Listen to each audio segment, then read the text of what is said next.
Today's automobile is a reliable vehicle, so reliable that we take it for granted.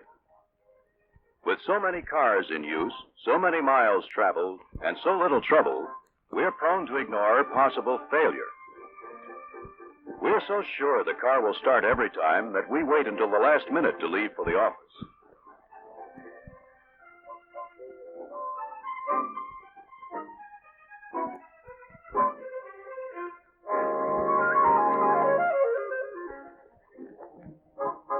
We're so sure of its response that we pass with little room to spare.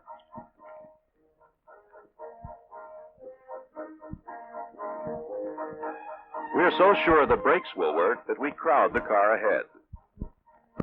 But sometimes there are failures. For instance, the brake pedal may go to the floor without warning.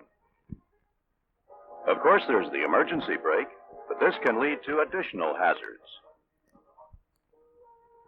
Concern over what happens when brakes fail has resulted in considerable study and research. The purpose of this film is to present some of the results of one of these studies.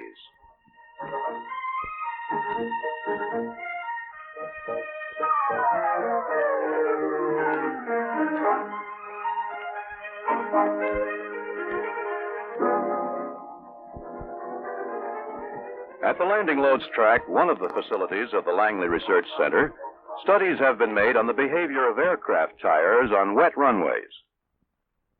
In the course of this study, it was learned that under speeds and water depths frequently encountered, pneumatic tires will be lifted clear of the pavement and hydroplane, an effect similar to water skiing. This, of course, results in the loss of braking and steering control.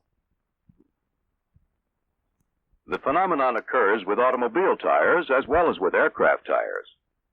Since the technology developed by NASA was directly applicable to automobiles, the NASA supported the Bureau of Public Roads of the Department of Commerce in demonstrations of the behavior of automobiles on wet roads for the purpose of informing the driving public of this little-known hydroplaning hazard.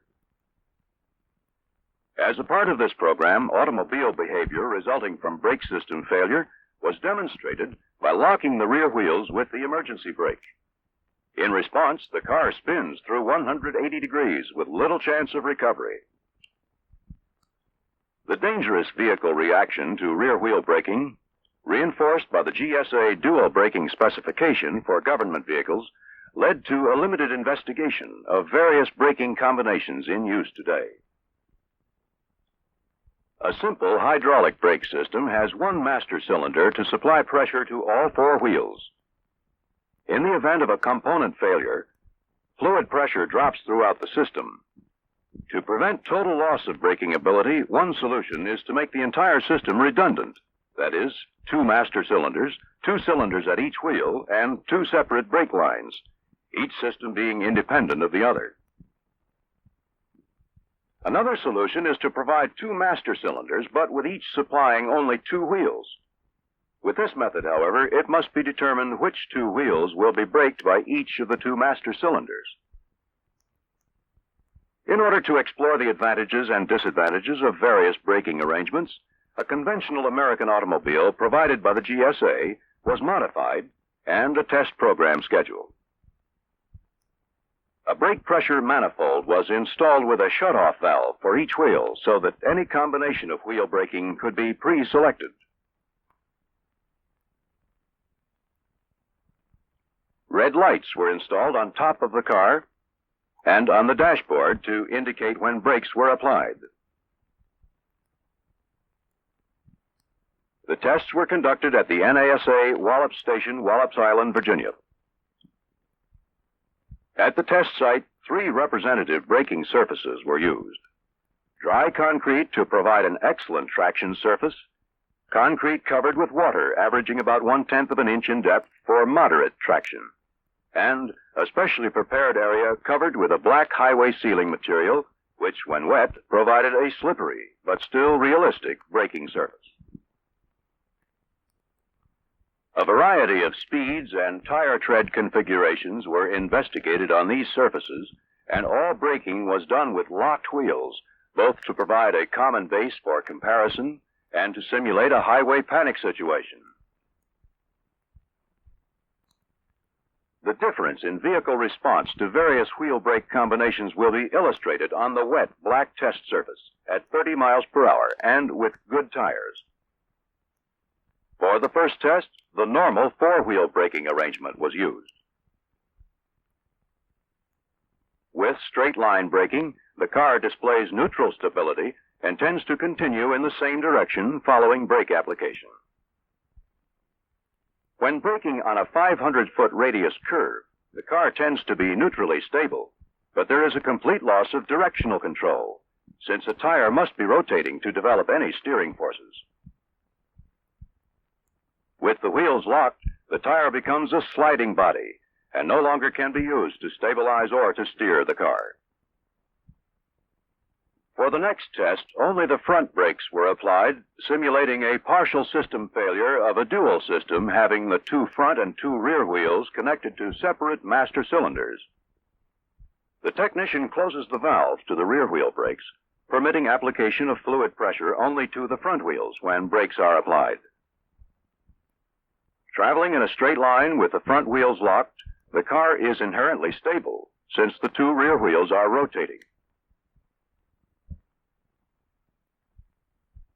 On the curved course, the car is stable, but again with the front wheels locked, no cornering force can be developed for steering. For the next test, only the rear wheel brakes were applied. The valves are adjusted such that brake application will simulate the use of the emergency brake, which would be used in the event of a failure in a single system car or failure of the front wheel brakes in a dual system. On the straight course, the brakes are applied, locking the rear wheels.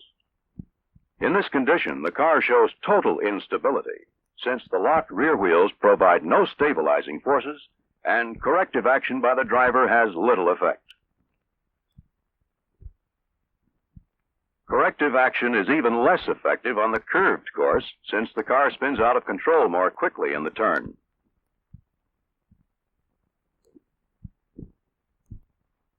When brakes are applied, as indicated by the red light on the dash, spin-out follows almost immediately.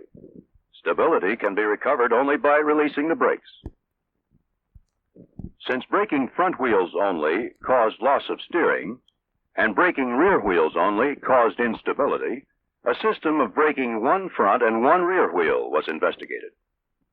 In the first case, system failure was simulated by applying only the left front and right rear brakes. With this condition, stability is provided by the one rotating rear wheel.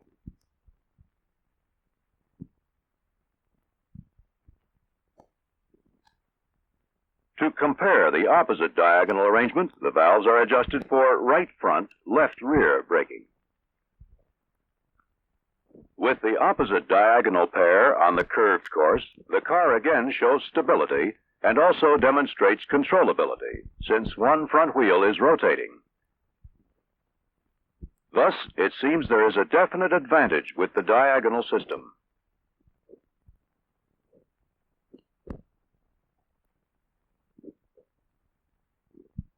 Upon completion of the study of the effects on stability and controllability, the test course was prepared for studies on the effects of the various braking arrangements on stopping distance.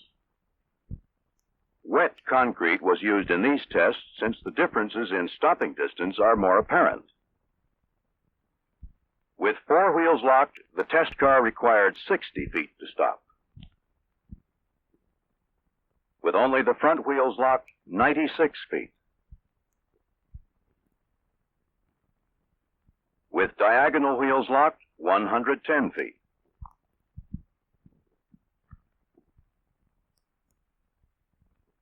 With only the rear wheels locked, 153 feet.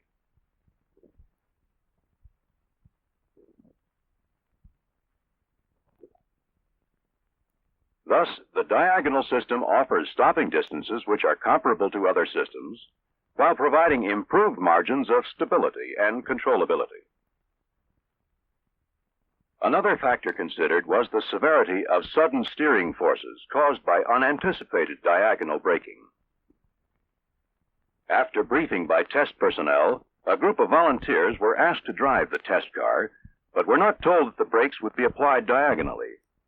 The left front, right rear combination was chosen, and the tests were run on dry concrete to provide the highest steering forces.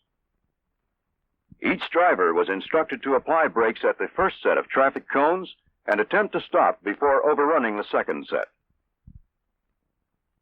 At 20 miles per hour, a definite force was experienced on the wheel, but regardless of the element of surprise, the driver was able to maintain control. From a different viewpoint, it can be seen that the car did not cross the center line.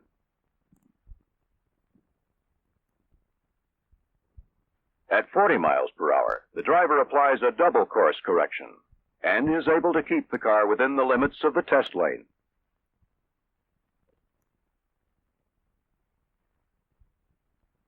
In summary, although today's automobile brake system is highly reliable, the danger inherent in possible brake failure demands a backup system. The backup might be a dual four-wheel system or a simpler two-wheel pairing. In comparing various two-wheel arrangements, the results of this study indicate that a diagonally connected brake system offers definite advantages in stability and directional control and offers reasonable stopping distances in the event of partial system failure. Further, the results show that despite the unexpected steering wheel forces of diagonal braking, the driver is able to control the vehicle within safe limits. These tests have pointed the way towards safer braking systems, which by maintaining stability and steering control could mean the difference between safety and tragedy.